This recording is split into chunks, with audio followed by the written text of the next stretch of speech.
Alright, so God bless and good afternoon once again. It's Brother Darren. Hebrews 9 verse 27, John 3 verse 16 YouTube ministry. So I'm back to finish the second part of the October the 7th, 2023 attack, Hamas on the Al-Asqa flood. And I had said I was going to put the presentation into 3 parts, but I've probably managed to get it into 2, and the sound qualities has improved, which was the main thing I wanted to achieve in this re-upload. And there will be a second project to come out after this, which I might do the same thing. There might be sort of smaller components to that as well, but let's finish this off and yeah, let's continue on. So we can see this image here. This is from the October the 7th, 2023 attack. And in this image here, we have what appears to be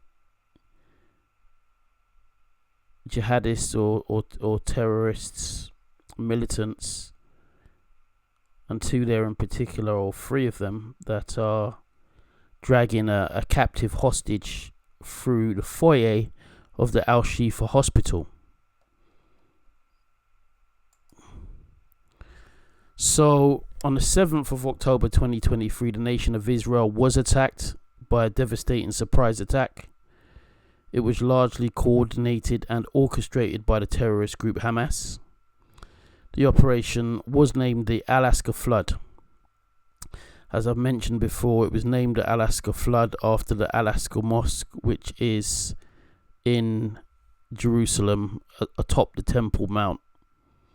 Now, the attack claimed the lives of roughly 1,200 in Israel, but the wider conflict reportedly and sadly has seen tens of thousands of Palestinians killed as well, as Israel has attempted to strike and eliminate the Hamas forces. However, the exact number of pro-Palestinian militants in with that toll is not known, and the number is given by Hamas.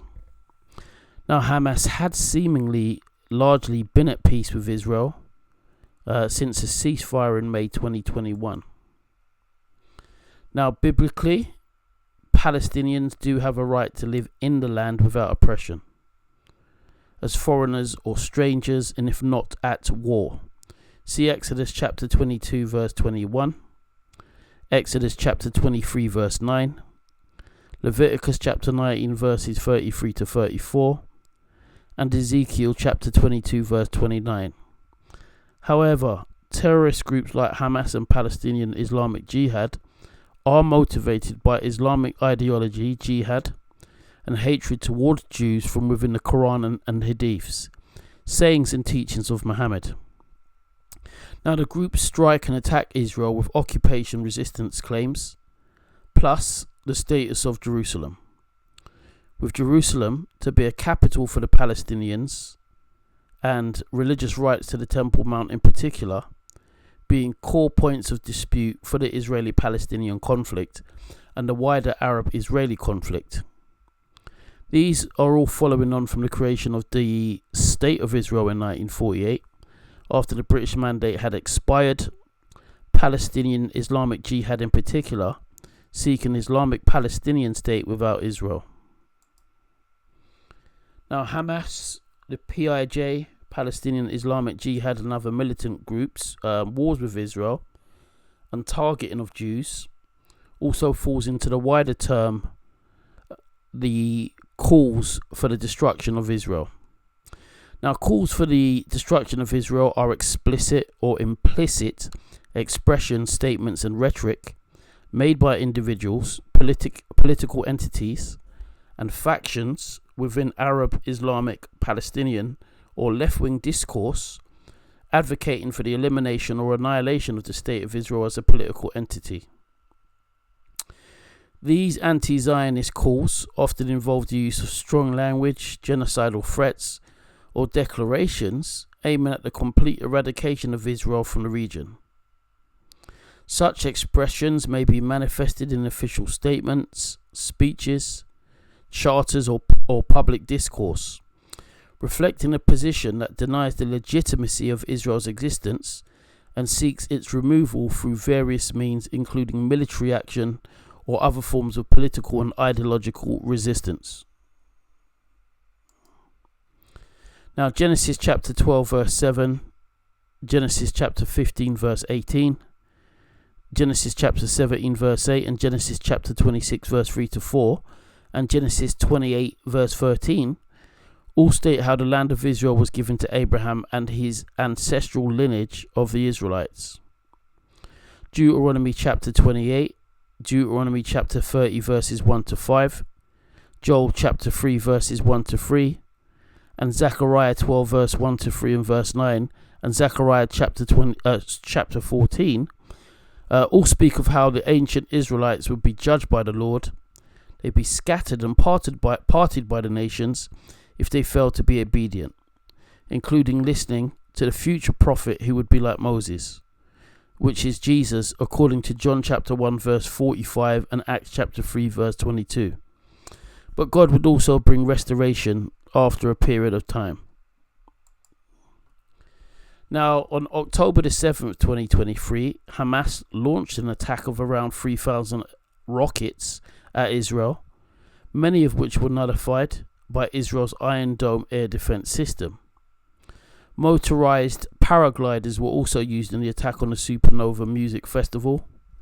Once the fighters on hang gliders were on the ground, they secured the terrain so an elite commando unit could storm the fortified electronic and cement wall built by Israel to prevent infiltration.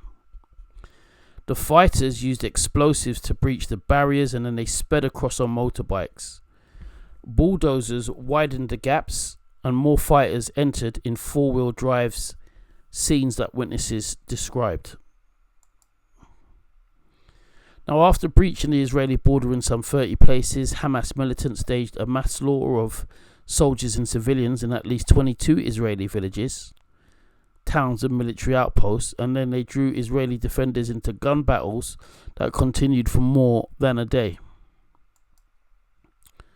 Hamas gave Israel the impression that it was not ready for a fight, said a source close to Hamas, describing plans for the most startling assault since the Yom Kippur War 50 years ago, when Egypt and Syria surprised Israel and made it fight for its survival.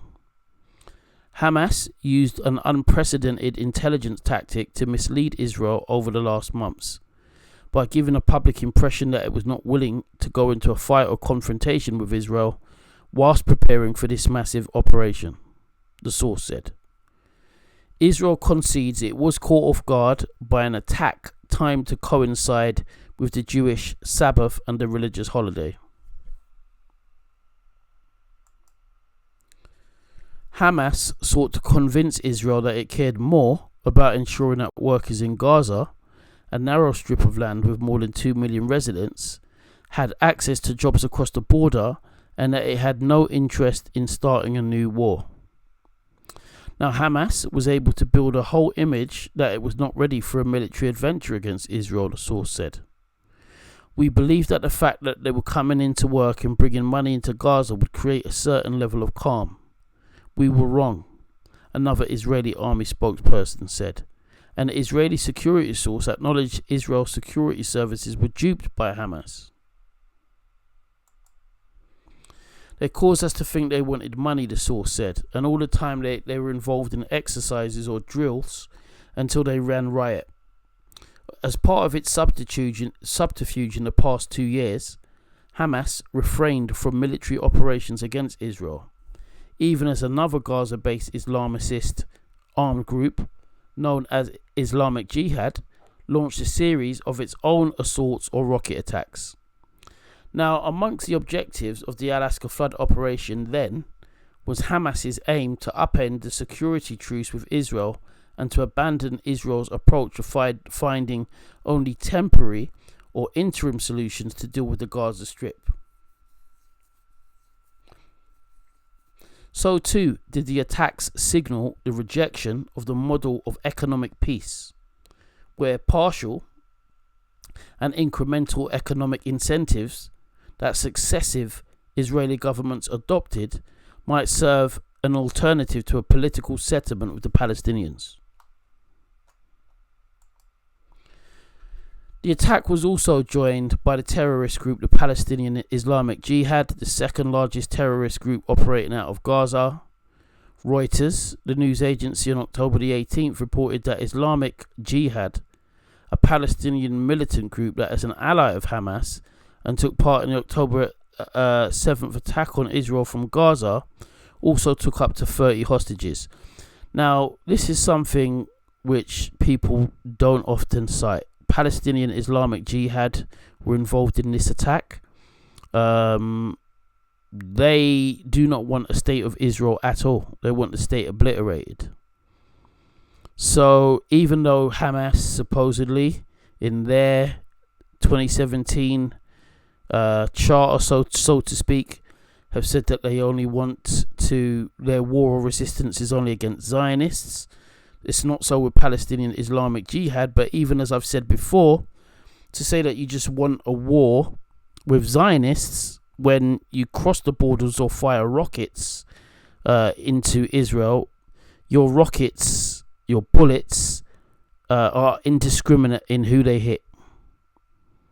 Even if you had someone in Israel that doesn't believe in Zionism, which all Zionism is the right for self-determination and, government within what was mandatory Palestine, and harkens back to a return to Israel or to Zion that the Jews had always wanted or should have sought every time they went into exile or judgment and then suffered diaspora.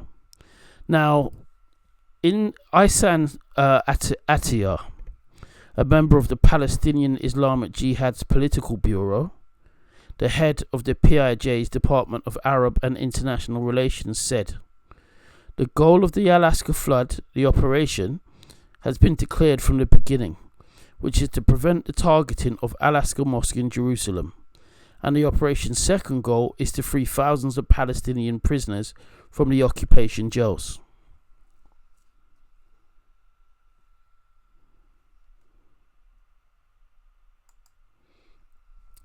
Now, in an October 2023 article entitled Hamas, October Attacks and Israeli War on Gaza, Reflections from Palestinians, we read the following from one Palestinian author, Rayham Alda. During this intense war between Hamas and Israel, the concept of Wahdat al-Sahat, or unity of the fields, has clearly emerged. It refers to the idea that Palestinian armed resistance against Israel is unified across multiple fronts in all of the occupied Palestinian territories, as well as in neighboring Arab countries, most notably in Lebanon and Syria.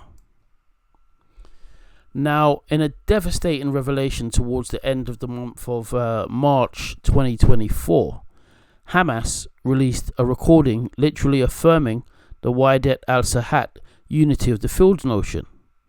Mohammed Daif, the head of the Is Adin al-Qassam brigades, the military wing of the Islamist organization Hamas, urged Muslims to join the fight to liberate Al-Asqa.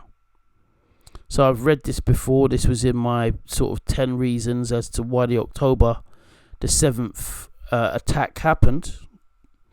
But to quote again, our people in Jordan and Lebanon, in Egypt, Algeria, the Maghreb, in Pakistan, Malaysia, Indonesia, and all parts of the Arab and Islamic world that Daif called to the Islamic world. He further stated, "Begin marching today, now and not tomorrow, towards Palestine, and do not let borders, regulations or restrictions deprive you of the honor of jihad and participation in the liberation of the Al-Asqa Mosque. Go forth, light and heavy, and strive with your money and your lives in the path of God," which would be Allah, Al-Qassam's leader, ended.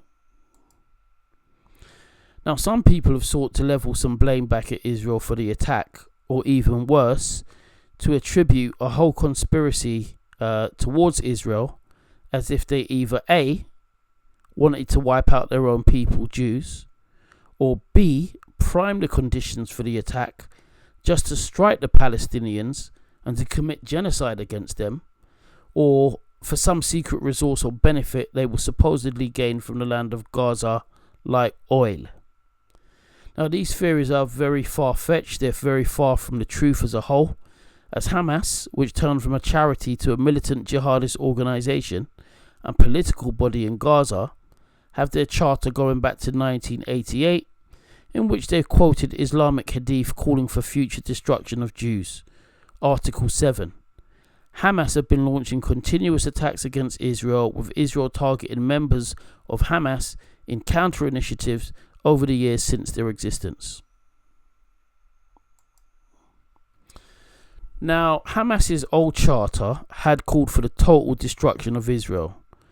Article 7 of the old charter ends with Sahih al-Bukhari's hadith Muslim 2922, suggesting that the day of judgment would not come until the Muslims fight and kill the Jews. Article 8 of the same Hamas document reiterates the Muslim Brotherhood slogan of Allah is its goal, the Prophet is the model, the Quran is constitution, Jihad its path, and death for the sake of Allah is the loftiest of his wishes.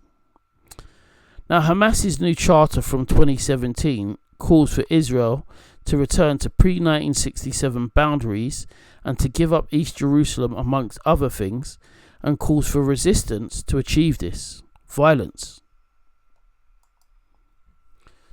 Now, following the 1948 Arab-Israeli War, the West Bank area was captured by Transjordan. Transjordan, or Jordan as they're more known now, took the area west of the Jordan River in 1950, naming it the West Bank or Cisjordan. And Jordan ruled over the West Bank from 1948 until 1967. Now, during the December 1948 Jericho Conference, hundreds of Palestinian notables in the West Bank gathered. They accepted Jordanian rule, and they recognized Abdullah as ruler. The West Bank was formally annexed on the 24th of April 1950, but the annexation was widely considered as illegal and void by most of the international community.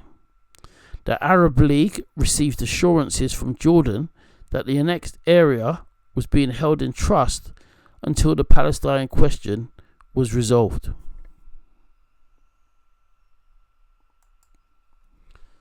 Now, the annexation formed part of Jordan's Greater Syria Plan, an expansionist policy, and in response, Saudi Arabia, Lebanon, and Syria joined Egypt in demanding Jordan's expulsion from the Arab League. A motion to expel Jordan from the League was prevented by the dissenting voices of Yemen and Iraq. Now, on the 12th of June 1950, the Arab League declared that annexation was a temporary, practical measure and that Jordan was holding the territory as the trustee pending a future settlement. Now, Israel claimed the West Bank and Gaza in the Six-Day War of 1967, which is where the United Nations and Palestinian claim now comes in for occupied territories following the UN partition resolution of mandatory Palestine in November 1947.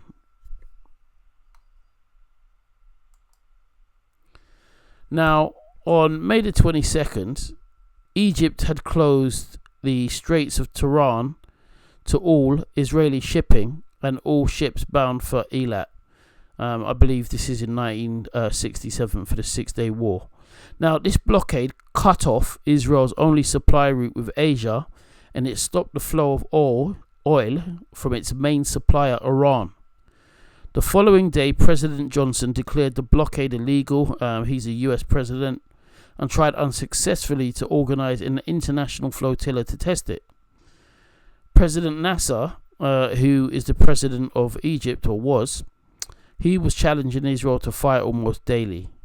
Our basic objective will be the destruction of Israel. The Arab people want to fight, he said on May the 27th. The following day he added, we will not accept any coexistence with Israel. Today, the issue is not the establishment of peace between the Arab states and Israel. The war with Israel has been in effect since 1948. Now, King Hussein of Jordan, he signed a defense pact with Egypt on May the 30th. Nasser then announced, the armies of Egypt, Jordan, Syria and Lebanon are poised on the borders of Israel to face the challenge, while standing behind us are the armies of Iraq, Algeria, Kuwait, Sudan and the whole Arab nation. This act will astound the world. Today they will know that the Arabs are arrayed for battle and that the critical hour has arrived. We have reached the stage of serious action and not declarations. President Abdul Rahman Arif of Iraq joined in the war of words. The existence of Israel is an error which must be rectified.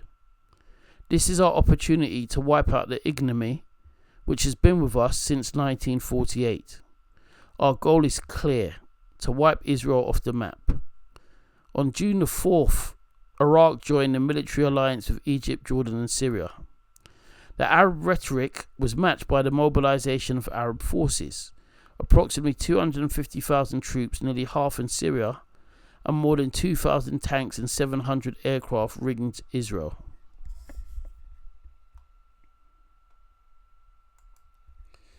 Now, in 1967, before the Six-Day War, the UN removed the security peace force between Egypt and Israel at the request of Egypt. NASA ordered the United Nations Emergency Force, which was stationed in the Sinai since 1956, to withdraw on May the 16th, without bringing the matter to the attention of the General Assembly, as his predecessor had promised. Secretary General Ufant complied with the demand. Now, after the withdrawal of the UNEF, United Nations Emergency Force or Peacekeeping Force, the Voice of the Arabs, which I believe was a radio program or show or station, they proclaimed on May the 18th, 1967, as of today, there no longer exists an international emergency force to protect Israel. We shall exercise patience no more. We shall not complain any more to the United Nations about Israel. The sole method we shall apply against Israel is total war, which will result in the extermination of Zionist existence. In May 1967, NASA also received false reports from the Soviet Union that Israel was massing on the Syrian border. Israel then launched a preemptive strike against Egypt in the Six-Day War. They won the war and they took the West Bank. Now, these myths and facts were taken from the Jewish Virtual Library, and it's from a writer called Mitchell Bard.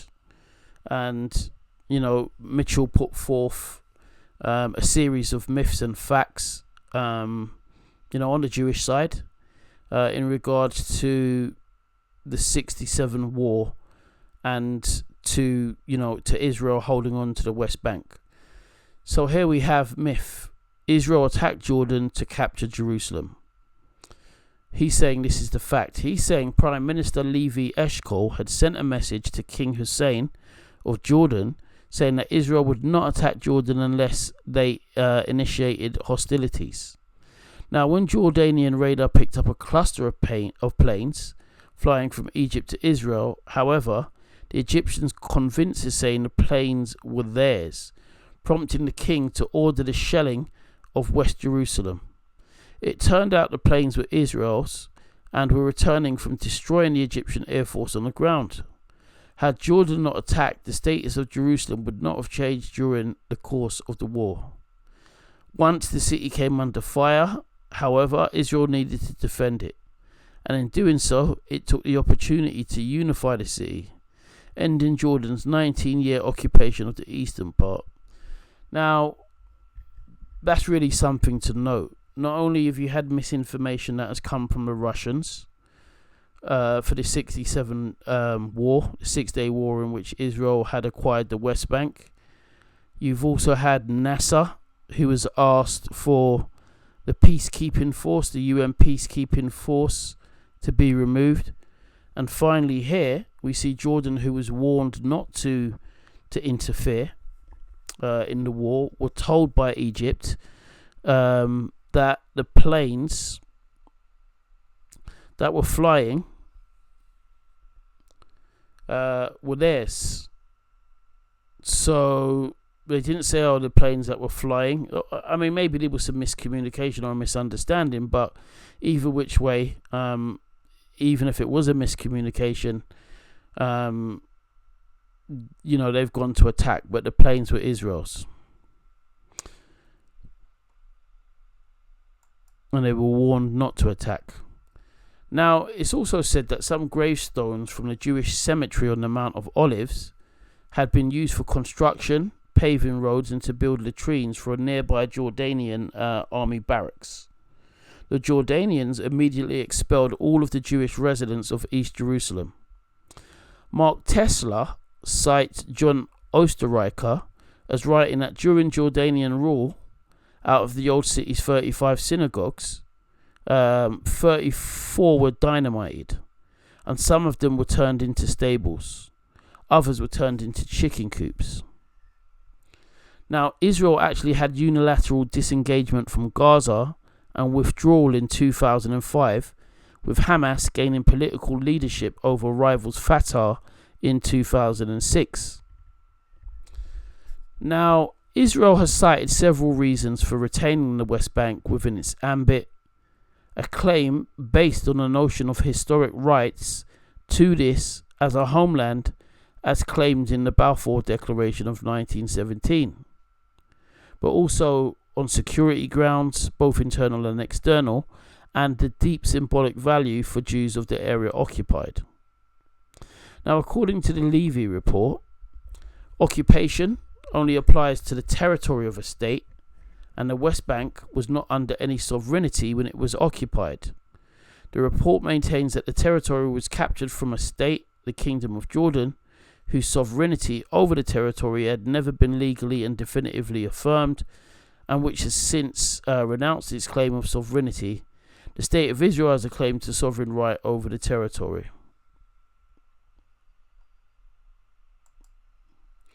Now, in an article on bicom.org.uk, we read about the 1967 war and the conquest of the West Bank from Jordan. Surrounded by hostile neighbours on all sides, Israel had extremely vulnerable borders and had no strategic depth. Now, Israeli Foreign Minister Abba Eban said of the pre-1967 borders that they are, for us, equivalent to insecurity and danger. I do not exaggerate when I say that it has for us something of a memory like Auschwitz. Now, armed Palestinian fighters, Fedayeen, frequently launch raids into Israel, especially from Jordan and Lebanon, with Syria a key supporter of the fighters. Now, these raids became more regular and deadly during the immediate years prior to the war. In the first 4 months of 1967, Israel recorded 270 border incidents along the West Bank and Syrian borders, a 100% increase from the last 4 months of 1966, which triggered Israeli reprisal raids.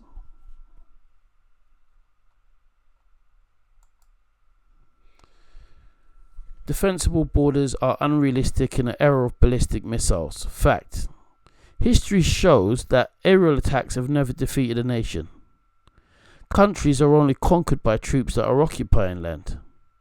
One example of this was Iraq's invasion of Kuwait, in which the latter nation was overrun and occupied in a matter of hours. Though the multinational force bombed Iraq for nearly 6 weeks, Kuwait was not liberated until the Allied troops marched into that country in the war's final days. Defensible borders are those that would prevent or impede such a ground assault.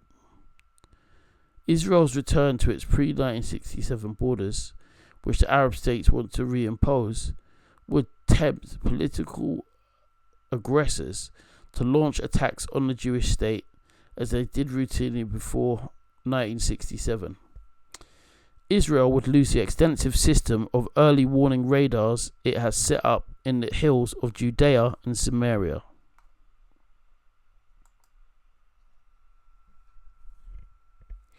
Defensible borders are unrealistic in an era of ballistic missiles. Now, control over the Jordan River Valley is critical to Israeli security because it forms a natural security barrier between Israel and Jordan and effectively acts as an anti-tank ditch. Military analyst Anthony Korsman noted. This defensive line sharply increases the amount of time Israel has to mobilize and its ability to ensure control over the West Bank in the event of a war. He added that sacrificing control over the routes up to the heights above the West Bank makes it more difficult for the IDF to deploy and increases the risk of Jordanian, Syrian, or Palestinian forces deploying on the heights.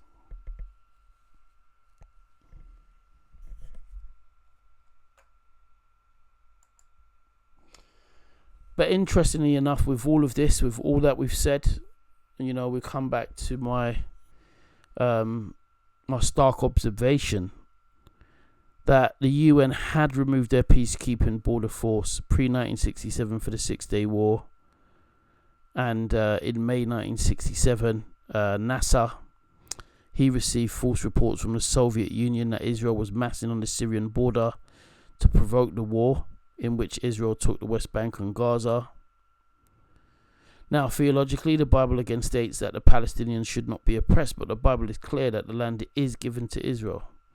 Genesis chapter 17, verse 8, and Genesis chapter 35, verse 12. Now, Joel chapter 3, verse 2 is another interesting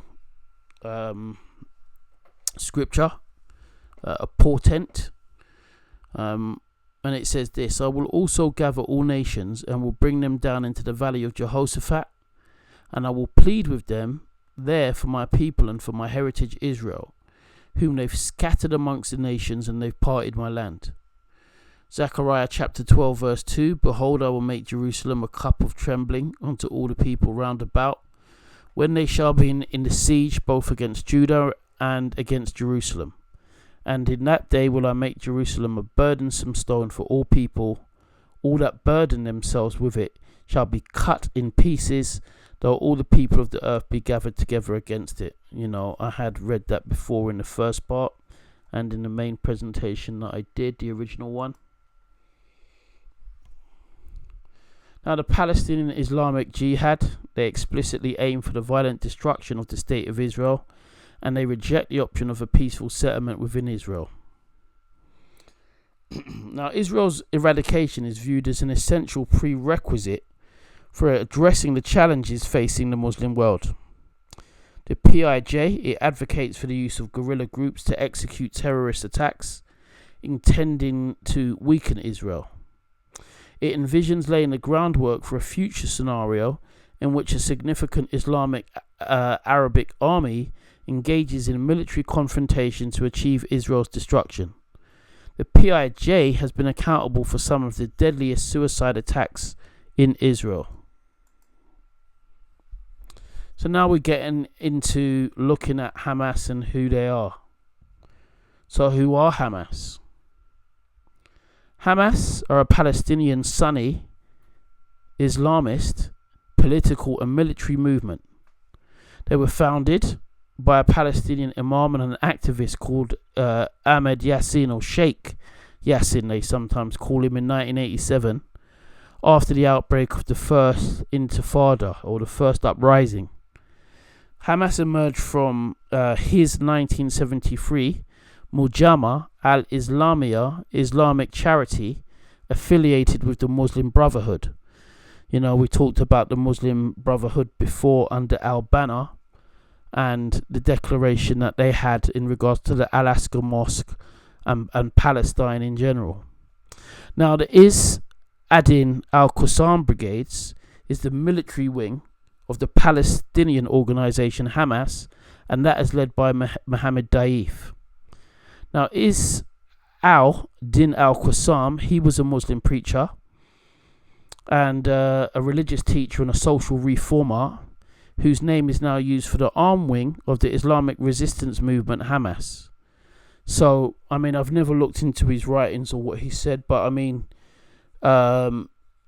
must be pretty prolific in some way if he's influenced, Hamas in that particular way for them to name their whole military wing after him. Now, Al-Qassam, according to Palestinian American Rashid Khalidi, played a crucial role in winning the populace away from the elite brokered politics of compromise with the British and in showing them the correct path of popular armed struggle against the British and Zionists. So he obviously must have been very influential and very charismatic. Now, the United States, Australia, Canada, the European Union, Japan, and the UK have all designated Hamas as a terrorist organisation. Tensions between Fatah, which is the rival political group to Hamas, I believe Fatah come out of the PLO, and Hamas begin to rise in 2005 after the death of Yasser Arafat in November 2004. Hamas took over the Gaza Strip in June 2007 after a battle with Palestinian political rivals Fatah. Now, according to the Palestinian Center for Human Rights, the PCHR, Hamas's actions during the coup were characterized by extrajudicial and willful killings, including incidents where Hamas fighters pushed PA, the Palestinian Association or Palestinian Authority loyalists, and Fatah faction members from tall rooftops. Hamas abducted and executed political foes and killed some that were already injured or shot them in the legs point blank to ensure permanent disabilities. Now, in 2007, 1 year after Hamas was elected, the last Christian bookstore in central Gaza, known as the Teacher's Bookshop, was firebombed twice. It was one of a spate of similar bombings that occurred in Gaza around that time. The bookshop, a haven of sorts with an internet cafe and educational services, had been established by the Gaza Baptist Church 10 years earlier. Its Christian owner, Rami Ayad, a deeply religious and kindly man, was kidnapped, he was tortured, and he was murdered by extremists. He had received death threats from jihadis for years, but he refused to close his shop. Hamas condemned the murder and vowed to protect the remaining Christians, but the assailants were never found.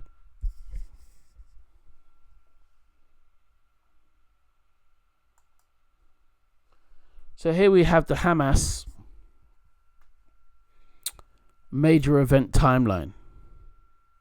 So in 1984, we've got the arrest of Sheikh Ahmed Yassin, the founder of Hamas.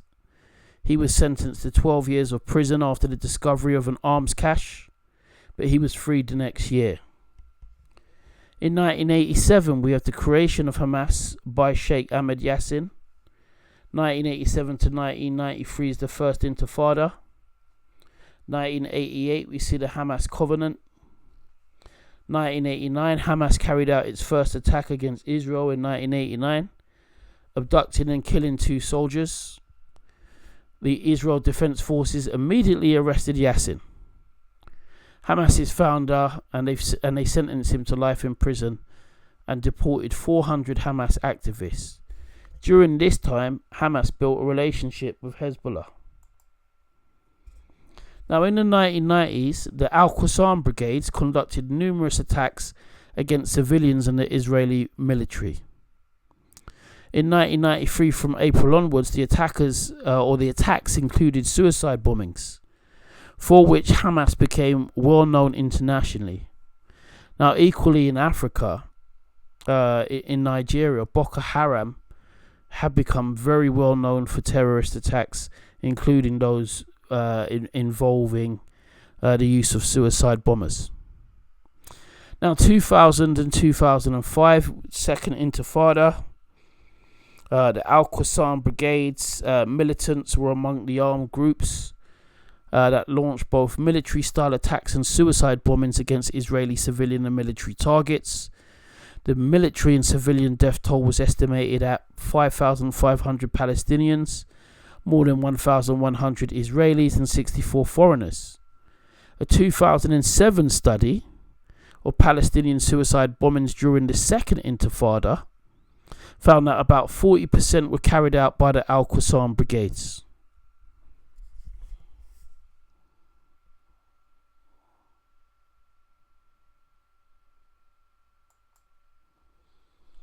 Now, from September of 2000 through to June of 2006, Hamas conducted a total of 534 incidents and caused 3,473 casualties, of which 50 incidents were responsible for 2,487 casualties. The main targets of Hamas's suicide attacks are Israeli civilians, which they believe are responsible for the Israeli government. 2007, Israeli soldier Corporal Gilad Shalit's kidnappers demand the release of hundreds of Palestinian prisoners, including those involved in killing or wounding Israelis. 2014, we have the Gaza War, following the kidnapping and the murder of 3 Israeli teenagers in the West Bank by Hamas-affiliated Palestinian militants. The Israel Defense Forces, the IDF, initiated Operation Brother's Keeper. The combination of Palestinian rocket attacks and Israeli airstrikes resulted in over 2,000 deaths, the vast majority of which were Gazan Palestinians. 2021, the Israel-Palestine crisis. The Israeli police entered the Al-Asqa compound, reportedly in response to stone throwing at Jewish worshippers at the Western Wall. On May the 10th, Hamas and Palestinian Islamic Jihad, PIJ, 2 Gaza-based Palestinian US-designated terrorist organizations claiming to be defending Al-Asqa, began launching rockets and missiles into Israel. For 11 consecutive days, over 4,300 rockets and missiles were fired from Gaza towards Israeli civilian centers throughout the south and central parts of the country, including Jerusalem and Tel Aviv. Millions of Israelis were forced to take cover in bomb shelters. Now, a Palestinian poll from March 2024 from the Palestinian Center for Policy and Survey Research stated this: 71% of all Palestinians surveyed supported Hamas's decision to attack Israel on October the 7th, and 70% were satisfied with the role that Hamas has played during the war. Now, only 5% of Palestinians think that Hamas's massacre on October the 7th constitutes a war crime. The poll found that 80% of Palestinians have not seen videos of Hamas's atrocities, with 60% responding that the media they watched did not show them. Now, another poll from May to June showed that 2/3 of the overall Palestinian public continue to support the October the 7th attack. 73% in the West Bank and 57% in Gaza, compared to 71% in both territories 3 months ago. So that is a lot of support, even amongst the your everyday average Palestinian, for Hamas and the so-called war of resistance, which they're waging supposedly against Zionists. So Israel has played a major role in trying to stop the following for Israel. Islam has played... Let me start that again, I'm getting a bit tired. So Islam has played a major role in trying to stop the following for Israel. So in Deuteronomy chapter 30 verses 1 to 5 and Deuteronomy chapter 18 verse 15, God says he would bring Israel back from diaspora, back from being scattered, if they had a heart or a thought for repentance, or if they come in line with messianic thought, I would say. Now, in January 1842, a German-born Jew named Michael Solomon Alexander, he entered the old city of Jerusalem, and he began his work as the first Anglican bishop in the Holy Land.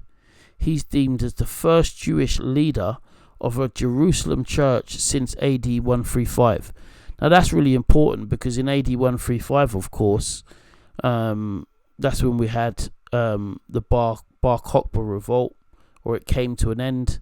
And of course, there were a lot of Israeli casualties as a result of Israel losing that wide-scale war to the Romans at that time. And that's when the name, of course, of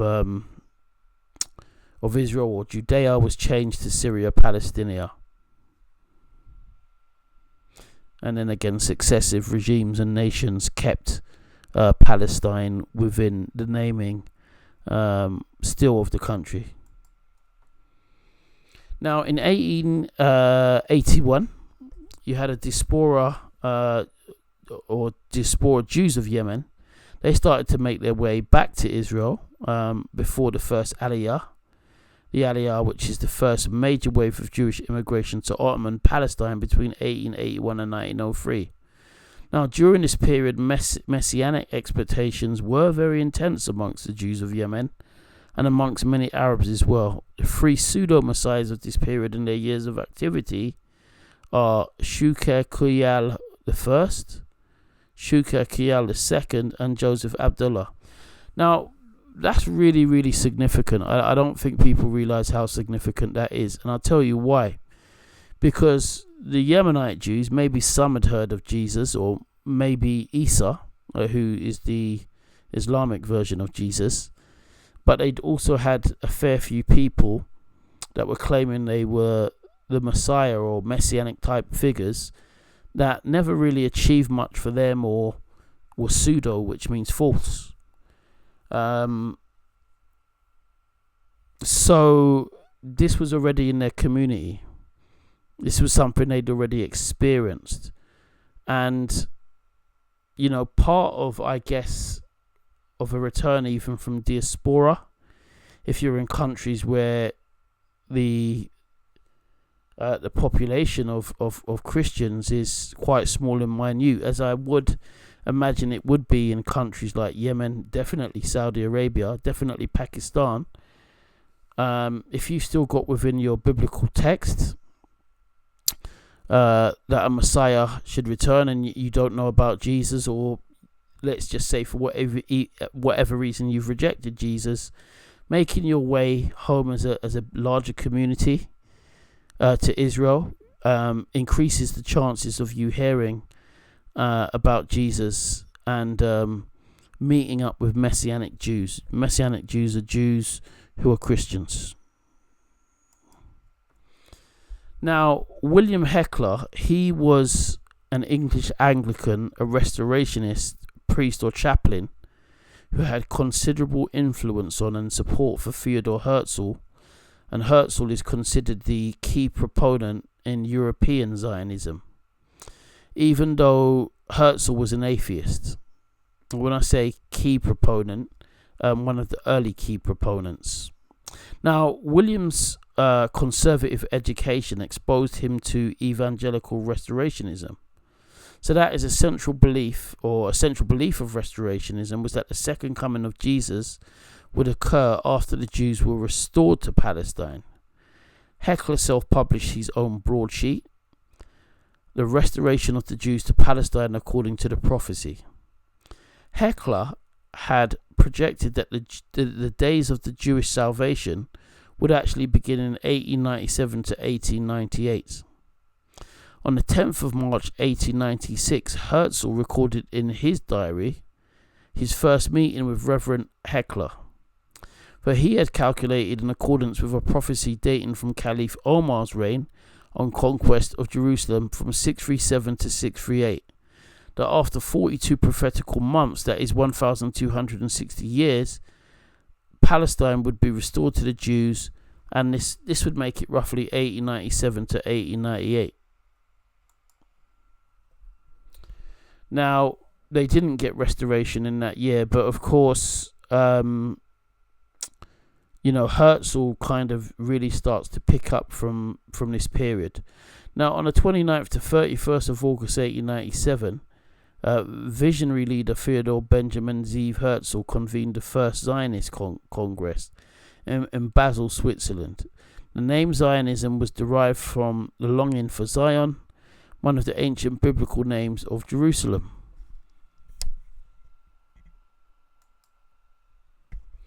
Now, Herzl had wrote in his diary, September the 3rd, 1897, "Were I to sum up the Basel Congress in a word, which I shall guard against pronouncing publicly, it would be this.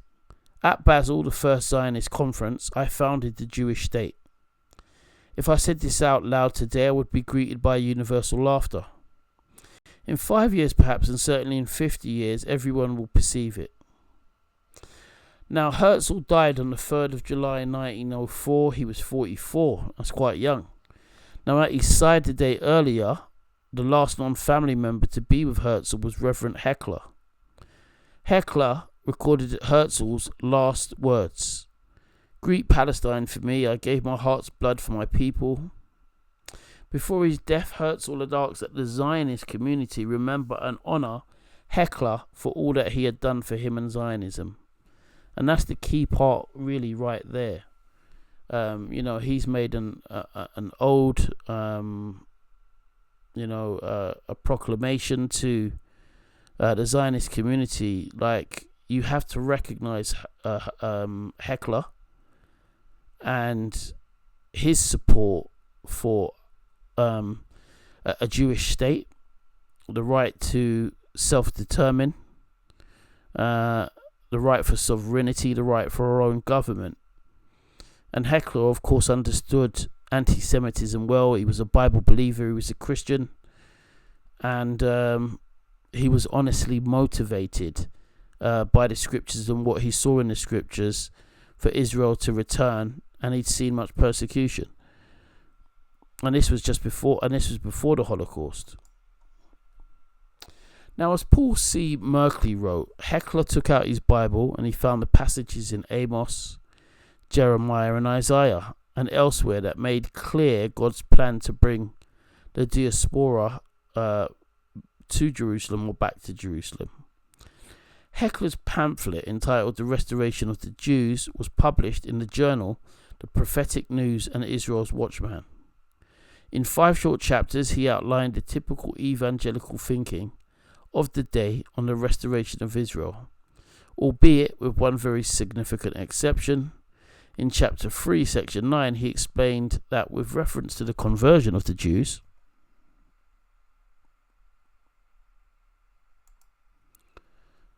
either A, some passages of the Bible speak of the Jews' conversion before the restoration, or other passages, however, state that their conversion will follow after the restoration. So basically, Heckler believed that some Jews would start following Christ before they were regathered as a nation in 1948, and some after. Now, from these passages, we conclude that some of the Jews return. This is what Heckler is saying, I believe, believing in Jesus as their Messiah, whilst others will see their error only at the sight of the Messiah, which is, when I read from Zechariah earlier, that's what I indicated. Now, in other words, Heckler treated the issue of conversion as irrelevant to the Jewish resettlement of Palestine. It is also important to note that in chapter 4, Heckler referred to the recent pogroms in Russia as signs and foreshadowings of the coming restoration. Moreover, in the 5th and final chapter of his text, Our Duty, Reverend Heckler emphasized that the duty of every Christian is to love the Jews, for they are still beloved for their fathers' sakes, adding, "Blessed shall that nation be which loves the Jews, for God promised to Abraham and his children, I will bless them that bless thee."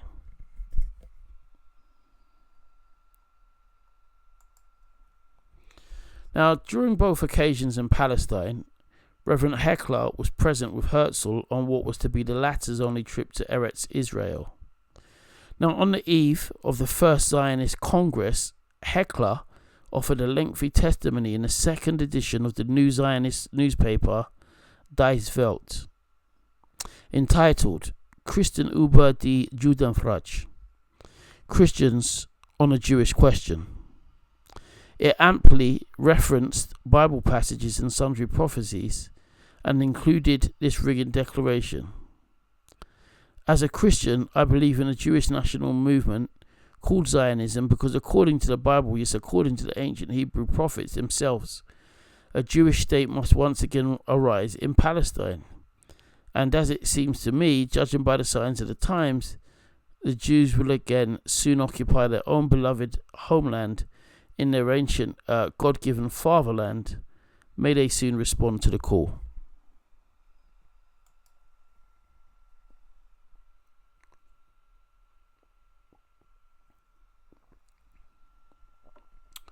Now for some key Bible verses which I think support the work of Heckler in, helping to kind of lead the advance for Israel to become a nation again. We look in the Bible in the Old Testament, and reading through 2 Chronicles chapter 6, we read the following. And if your people Israel be put to the worst before the enemy, because they have sinned against thee, and shall return and confess your name, and pray, and make supplication before thee in this house, then hear thee from the heavens, and forgive the sin of thy people Israel, and bring them again into the land which you gave to them and to their forefathers. Moreover, concerning the stranger, which is not of thy people Israel, but is come from a far country for thy great name's sake and thy mighty hand, and thy stretched out arm, if they come and pray in this house, then hear from the heavens, even from your dwelling place, and do according to all that the stranger calleth to you for, that all the people of the earth may know your name, and fear thee, as do the people of Israel, and they may know that this house which I have built is called by thy name. Now, some might argue that what I just read, that it couldn't have been fulfilled, as all Israel did not or do not know and fear God. And 2 Chronicles chapter 6 verses 33 and 34 is Old Testament, is talking of a house or a temple. However, remember I said earlier on, I was reading through the book of Romans. Romans 9 verses 6 to 7 says, for they're not all Israel which are of Israel, but that a remnant shall be saved. So you're always going to have a portion of people within every nation, a percentage of people that will follow Christ and believe on him. That's the remnant that shall be saved out of any nation, out of any people group. Now 1 Corinthians chapter 3 says the following. Know you not that you are the temple of God, and that the Spirit of God dwelleth in you? If any man defile the temple of God, him shall God destroy, for the temple of God is holy, which temple you are. Now also in John chapter 2 verse 21, Jesus says, destroy this temple, and in 3 days he would raise it up, which is the opposite of what happened to the second Jewish temple. It was never raised back up. Although there are verses that allude to a third Jewish temple, possibly in the earthly millennial reign of Jesus, as mentioned in the book of Revelation, or for those that are pre-millennialists, as I learnt the other day. Now once again, I mentioned Luke chapter 21-24, that's the key verse I keep coming back to.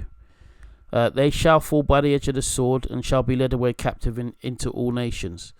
That was mightily really achieved with the destruction of Jerusalem, the second temple in 70 AD, but also in the Kittos War, which preceded the Bar Kokhba revolt.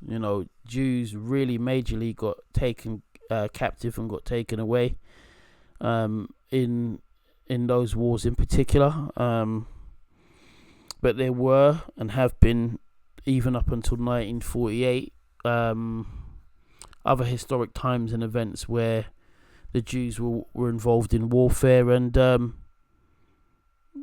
they certainly weren't militarily strong enough to protect themselves or to defend themselves, and they were, or that you see that pattern of them progressively or continuously getting led away. They don't have a homeland or a nation to run to and be protected in, even if they lost a war from out of that homeland. Now, from the 7th century to 1948, once again, we had the Romans, the Byzantines, the Persians, Caliph Umar, the Caliphate, Umayyads, the Abbasids, Saladin, Crusaders, Mamluks, the Ottomans, and the British all lay claim over Israel. And once again, there's a historic record of massacres and pogroms worldwide, including in Arab lands from the start of Islam, all without the Jews having a Jewish homeland. And that obviously includes the Holocaust worldwide right up until 1948, and it still continues, including the October the 7th, 2023 Al-Asqa flood attack. Now, after the termination of the British mandate ended and Israel had declared itself a state on the 15th of May 1948, Egypt, Transjordan, Syria, and expeditionary forces from Iraq had entered Palestine. The invading forces took control of the Arab areas and they attacked Israeli forces and several Jewish settlements, but they eventually lost the war.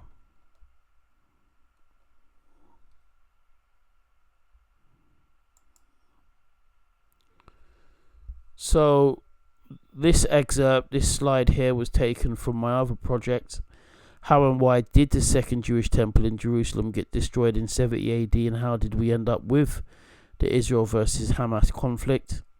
It is a timeline of Israel and Jerusalem just before Christ and post Second Temple destruction. So you've got Jesus from between sort of 4 BC to 30 AD. You got Jesus being crucified by the Romans in Jerusalem and being rejected by many just after that, 30 AD. You got James, the first leader of the Jerusalem church of the apostolic age, the brother of Jesus. Traditionally, it's believed that he was martyred by being stoned to death by the Pharisees on order of the high priest Ananus ben Anan.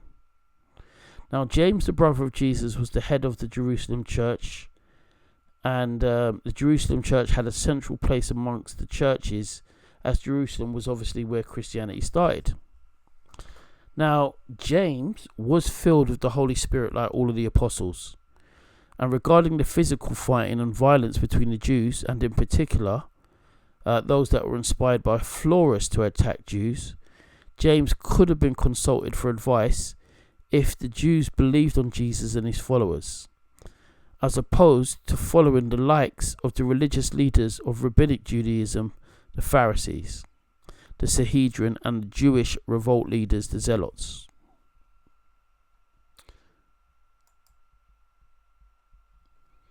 Now, 70 AD, the Roman forces destroyed Jerusalem and they demolished the Second Temple.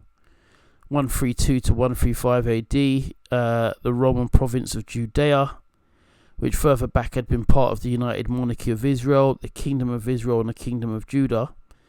That is renamed Syria Palestina. This is where the land of Israel gains its Palestinian name from, successively, as applied by various conquerors, post-Second Jewish Temple of Jerusalem destruction.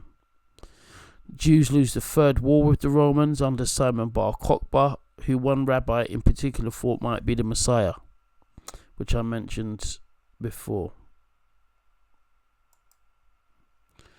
In 363 AD, something really incredible happened. Emperor Julian the Apostate, he began funding the revival of ancient festivals and rites, including giving permission for the remaining Jews in Jerusalem to rebuild their temple. The foundations of the temple had only just been set down when all the progress on a new temple was lost in an earthquake in 363 AD, with some accounts also claiming that fearful balls of fire shot out from the earth and scorched any workers approaching the site. Besides this potential act of divine intervention, the rebuilding project also never gained the full support of the Jewish people. Now that's really important to note at the moment. The Jews, the rabbinic Jews, they don't have a temple. They certainly don't have a temple to have what was Yom Kippurim. They hadn't had that from since 70 AD. And they've not had since, even though the Bible says, as I mentioned in Leviticus 17 verse 11, that it is the blood that maketh atonement for the soul. Even though they had Yom Kippur as an important feast day to atone for all of the sins of the nation, the Jews no longer have that.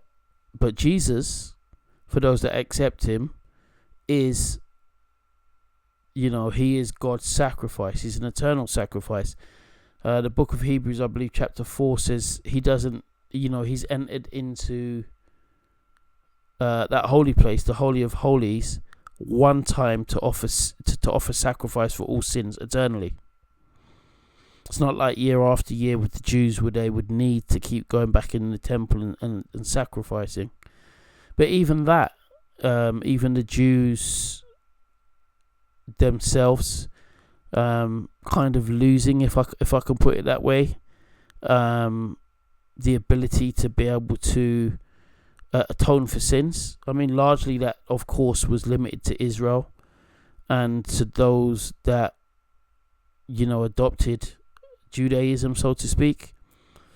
But it wasn't something that was extended out to the whole world. It was only when Christ came, and then, Paul in particular was given his apostleship and his objectives, his charge to take the gospel directly to the Gentiles and non-Jews. And Jesus then, on a more widespread basis, becomes the atonement for Gentile sins as well, on a much wider basis. So anyway, the Muslim world. The yellow badge before the Nazis. Now, the practice of wearing special clothing or markings to distinguish Jews and other non-Muslims, who were called dhimmis, in Muslim-dominated countries, seems to have been introduced in the Umayyad Caliphate by Caliph Omar II in the early 8th century. The practice was revived and reinforced by the Abbasid Caliph Al-Mutawakkil, subsequently remaining in force for centuries. A Geniza document from 1121 gives the following description of decrees issued in Baghdad. 2 yellow badges are to be displayed, one on the headgear and one on the neck. Furthermore, each Jew must hang around his neck a piece of lead weighing 3 grams with the word dhimmi on it. He also has to wear a belt around his waist. The women have to wear 1 red and 1 black shoe and have a small belt on their necks or shoes. So that's really important and key. The history of branding and identifying Jews, according to different things they might wear. It starts largely with Islam. Now, on May the 18th, 2024, we read, we read a caption or a subtitle which says, Hamas, the leader abroad, Khalid Mashal, said the following: "We thank the great student flood at American universities. We won a legal flood in The Hague. Annihilating the Zionists is good for humanity. Being far away doesn't absolve us from jihad and resistance." Now, Hamas leader abroad Khalid Mashal had said in his May the 18th, 2024 address to the Flood of the Free conference, hosted by the Muslim Brotherhood in Istanbul, Turkey, that the Al-Asqa flood war is good for mankind, for the Muslims and Arabs, their countries and their security and stability. He thanked the great student flood emerging from America, European and Western universities. So he called for a financial flood, supplying Palestinians with food and other supplies, as well as weapons for the Mujahideen, which is the fighters. He called for a media flood, spreading the Palestinian narrative, and a legal flood, such as in the international courts in The Hague once again. Mashal said we should prosecute the criminal killers. He added that being far away from Palestine does not absolve Muslims from jihad and resistance, and he called for a jihadi flood. Khalid Mashal's address was posted on the Global Coalition for Quds and Palestine on Facebook. At the same conference, Indian Islamic scholar Maulana Salman Hosseini Nadwi called for Muslims worldwide to attack Israel, to eliminate this worm, and to destroy Tel Aviv. So we now move on to the close for the second and final part of this re-upload. I think I can successfully say I'm happy, because I believe the audio will have come out much clearer. But my close is really this, and you know, it is a close that brings much pondering thought, much grieving, because it is so easy to see everything that comes out of Islam and jihadist attacks, and to build up just to become desensitized, to build up an intolerance. And I'm not saying that, well, you should just tolerate it and just accept it. I mean, the tolerance is the fact of knowing that, for myself as a Christian believer, I still have to pray for those that will become saved from hearing the gospel, and I have to be prepared to put in work myself. I believe you can give people the gospel, of course, and that can be sufficient, but sometimes people really have to kind of look at the trail of devastation. They have to look deeper into history. They have to understand maybe all things circumspectly. That which isn't holy, certain things need to be pointed out. Because, you see, Jeremiah 17 verse 9, I've already said that the Bible says the heart is desperately wicked. Sometimes you, not for everything, but sometimes you have to be accosted, you have to be arrested, you have to have a polemic against you in order to think. But ultimately it's the work of the Holy Spirit who works to liberate all of us, and any human being in general, especially if they're a Muslim, working this out and figuring it out for themselves. But let's move on to the full close now. So even though I believe that Islam, Hamas and other militants will continue to target Israel, I realize that many truly do not realize that the Bible is the truth, and they're indoctrinated to fight and hate against Israel, especially obviously if Israel are striking them back hard, and to hate Jews and even Christians. But here are some action points. Number 1, pray for the peace of Jerusalem. Psalm 122 verse 6. The Lord is calling for us to pray for all in this conflict, Jew and Gentile alike, and the world over, to repent and to come to know him. Number 2, pray that Muslims and Palestinians will understand they've been deceived by Islam and by calls for jihad and calls for the destruction of the state of Israel. Number 3, pray for those that are suffering, whether Palestinian or Jew, from grief and loss, from displacement. Give charity if one is able to do so. Number 4, pray that Israel and Hamas government leaders make wise decisions to end the conflict, and that wider conflict does not break out and engulf the whole region, in particular with Hezbollah. Number 5, understand the history, evangelize, share the gospel. Hebrews 9 verse 27 and John 3 verse 16. God bless you all. This is your brother Darren, once again signing off. I give God thanks.